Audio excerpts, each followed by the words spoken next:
بطاعة الله وبطاعة رسول الله صلى الله عليه وسلم، ثم في النهاية طاعة أولي الأمر.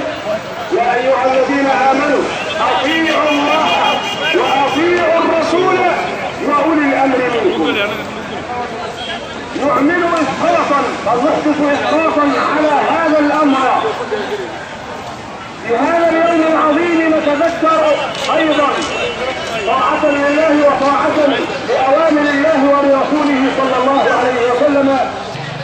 يا إبراهيم قد صدقت الرؤيا، وليس إبراهيم وحده الذي صدق رؤياه، وإنما الذي صدق رؤيا والده إسماعيل عليه السلام لما أخبره خليل الرحمن وقال له إني أرى في المنام أني أذبحك.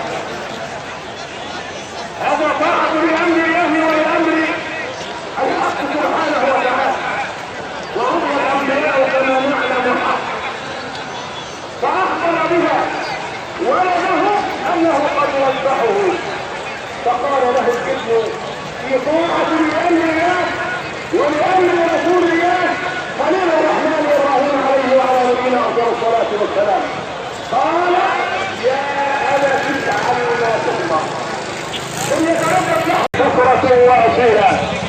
أما بعد إخوة الإيمان والإسلام، ونحن في هذا اليوم العظيم المبارك، يوم عيد الأضحى، اليوم الذي جعل الله تبارك وتعالى فيه فرحة للمؤمنين بأدائهم لفريضة عظيمة من فرائض الإسلام، ألا وهي فريضة الحج.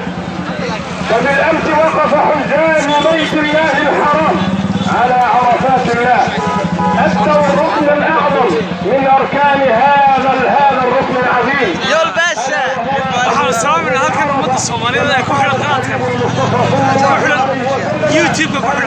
YouTube-kan aabicuna la socda nin madaxa waa hogaamiye لقاءات سابقة وفي لقاء الجمعة